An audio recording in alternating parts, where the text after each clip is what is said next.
Yan tol, usap tol. Isang mapagpalang kuwan tol. Mapagpalang umaga po sa inyong lahat. Dito kami nakapagkuwan tol.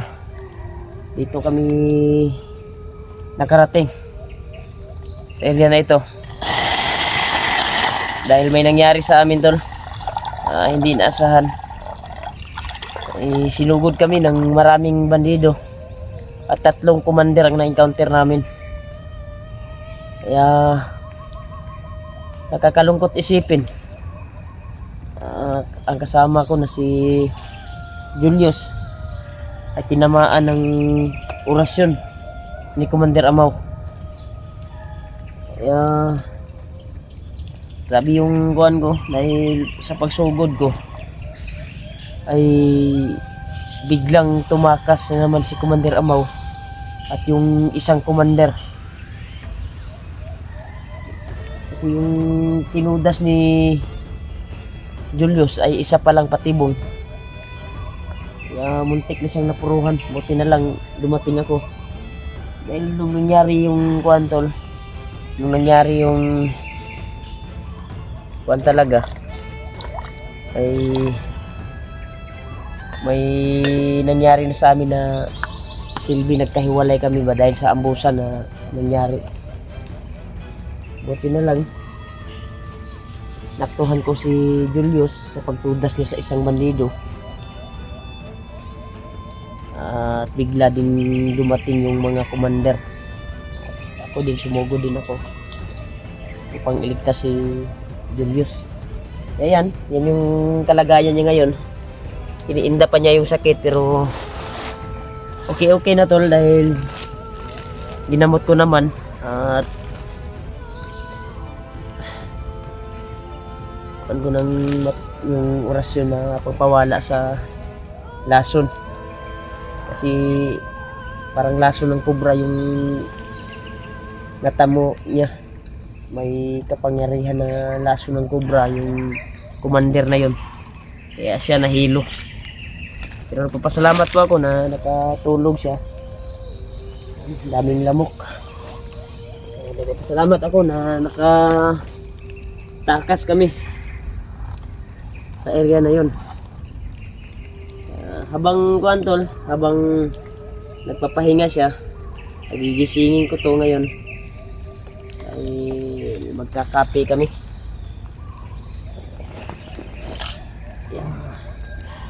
Yun din kami galing sa bago nangyari yung trahedya. Doon kami galing sa tindahan pang bumili ng kape, pagkain. Yan, may nakuha na akong kape, nabili. Pagbukal niyan ay magkakape kami. May biscuit naman dito, nandiyan sa bag. Nandun yun sa bag niya. Baso bro. Singin ko to si kuan ngayon tol. Si Julius upang magkape para mainitan yung kanyang sikmura.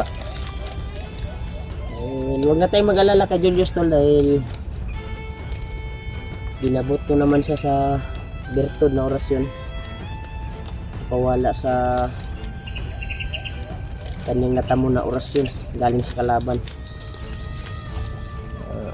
Ginamot ko siya. Tingting lumabas yung kuwan kanina sa pag kuwan ko sa kanya gamot na lumalabas na parang usok sa kanyang katawan. Pasensya na kayo tol na ngayon lang kami naka-video, ngayon ako naka-video dahil may nangyari sa amin na hindi namin inasahan. At good news tol, si Julio ay nakatakas na at nagbigay siya ng location. Papunta na siya doon kung saan kami babalikan namin yung area to, kung saan namin yung dinaanan namin na sinend niya na location. Bukal naman ko ni. Bukal na. Kumukulo na yung tubig tol. Ano? Kumukulo na. Super kumukulo na. Dali lang mainit talaga ito.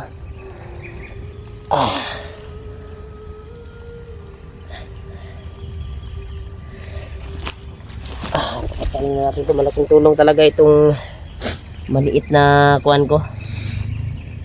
Na maliit na butin.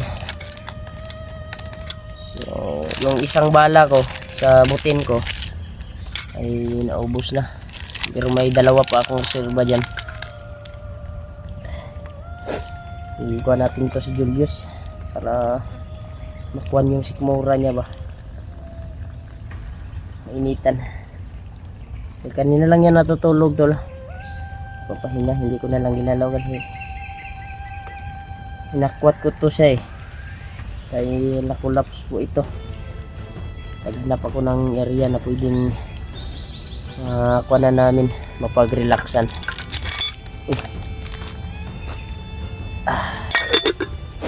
Ito yung area na napuntahan ko. Parang safety naman dito. Yan, may mga aso tayong naririnig sa ibaba ng bundok na ito. Itimplahan natin si Juan tol para makuhan yung news. Ito yung pagpatigas ng buto, Skyflex. Overtize to, nasa overtize ba? Tinok ko na yan. Yan, biscuit. May mga biscuit pa kami tol. Yan sa bag ni Juan. Critical din yung area tol na napuntahan namin. Binila namin ng mga biscuit at kape. Pagkain namin. May aso talaga tol na kumakahol sa ibaba ng bundok na ito. Hanggang tayong kumpiyansa. Pero ako naka-ready naman ako. Nakalag sa kasama natin na kanyang kalagayan ay hinang-hina pa. So sige ko talaga siya to na dinala dito sa area na ito upang makatakas. Kahit bit-bit ko siya tol. Kaya hindi ako nakapag-video talaga dahil sa sitwasyon namin. Yos? Yos? Matasa di ayos? May mga pisa ka? Mga pisa ba? Para mainitan mo ang kuwan. Lawas. Yung yan ba mainitan mo yan. Nay, timplahan yung kape. Yan.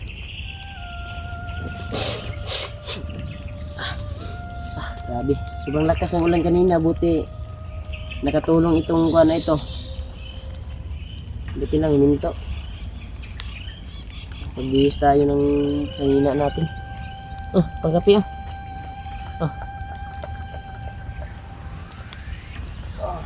Basta naman imo ang gibati karon. Ha? Sakit yapon? Mo ni katong nagkuan guro ka na nabundak ka. Eh bugat man kay tol, may naghabol sa amin. Hindi niya na namalayan. Namatay ka kasi yung pagsugod ng mga commander. Buti na lang dumating ako at ginamit yung kalaman ko pang mapatakbo sila. Si commander kuan pala yung nakaharap mo eh. May nangyari kasi sa amin tol bago kami nagkuan. Nagka-iwalay kami tapos sa hinanap ko siya, sinundan ko yung putukan. Yun, natuhan ko talaga na ang kaharap niya ay commander. May pinas lang siya na isang Manilo ay biglang lumusob yung kuan. Nakita ko talaga. Kaya na kuan ko sila eh. Nakalit din sila pagdating ko kaya tumakbo yung kuan dahil hinampas ko ng bandana ko. Sakit yung pain. Namundak na gina ba pagukod. Ginamuntag. Pero kan, kapis oh. Para makuha mo ang kuhan ba? Kaya di nakakuha ang kuhan no. Palitan ng kutsara. Kanilang guroy mo oh. Kana, pangpatibay ng buto yan.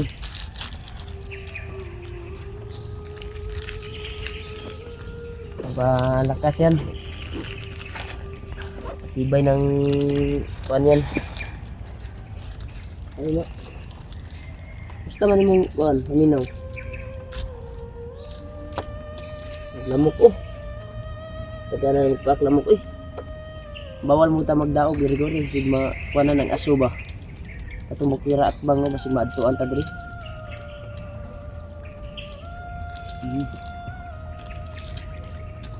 Tol, kapit tayo tol. Yan. Parang okay na yung katawan niya pero masakit pa daw yung nararamdaman niya. At ito yung iniinda niya dahil binitbit kita kanina eh. At yung cellphone mo at bag hinala ko dahil muntik na yung kuha ng commander. Buti na lang sinugod ko kaagad na kuhan sila eh, na shock sila sa pagdating ko ba. Okay lang sana na nakabidyo ako sa pag rescue ko sa'yo. Wala na akong naisip na mag video dahil critical na yung kalagayan mo eh. Diniretso ko na yung nakalaban mo na 3 commander. Good news pa rin tol dahil si Julio takas na at nagbigay siya ng location talaga sa amin. Babalikan natin yung area kay katong giagian ni Julio nga iyang descent kay katong giagian man nato gud nga kuan gud. Mo to ang bunkerya nga ato ang balikan. Ang sabi ng mga solid nating taga-subaybay, nabasa ko dahil tinitingnan ko yung mga video kanina, nabasa akong mga comment. Sabi niya ibalikan daw natin yung daan na dinaanan natin dahil nandun daw si Julio. Pasalamat po tayo na sila Kuya Bads ay umakyat na pala. Sana ay ingat po sila. Sana magtagpo kami.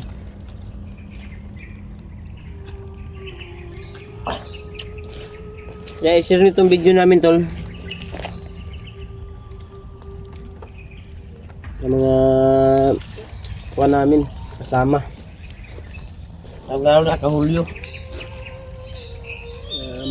May hindi kami nakakuan kaagad. Nakakuan dahil may harang na nangyari sa amin at naambos nga kami ni Julius. Buti na nakita kami pero yun yung nangyari sa kanya. Pinagtulungan siya ng 3 commander. Buti na lang na abutan ko pa. Buti na sinundan ko yung mga putukan. Nakita ko siya kaagad. Unang imposible talaga sa Panginoon tol. Palaging gumagabay sa atin. Lalo na sa kay Lulu Ambo. Siya yung instrumento na nagkita na kuhan si Julio nakatakas. Yun yung sabi niya eh. Gagamit siya ng instrumento mahika upang may tutulong sa kanya o makatakas siya. Bigyan si Julio ng lakas para makatakbo.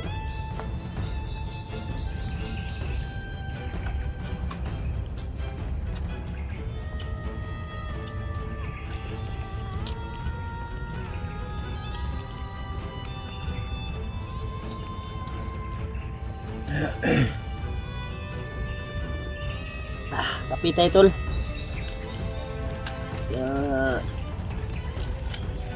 Tatanungin ko si Julius ngayon kung kaya niya ba maglakad. Hanapin namin si Julio. Dahil may mga aso sa baba talaga, tayo yung hinahanap yan. Na parang may hinahabol ba? May mga hinabol, parang may hinabol tol sa ibaba sa kamundukan na ito. Dahil nasa tuktok to eh.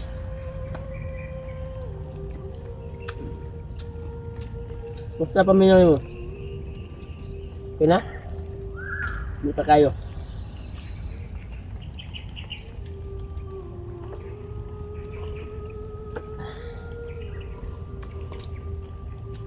Kaya muna ba maglakad? Kasi kung hindi pa kaya, dito na tayo magluto ng pagkain, kanin natin.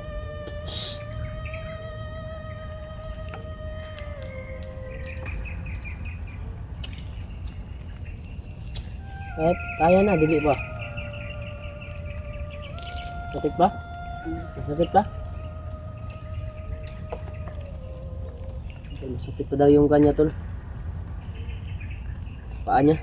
Ubag mo. Burot kayo mong tiil ba?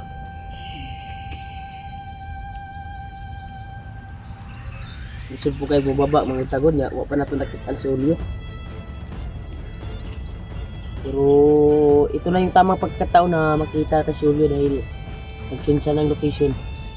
Sabi ko na nadaanan na namin yan. Kaya babalik kami dyan sa area na yan. May hinapit pa kami ni Kuan kasi bibili kami ng aming upang Kuan yung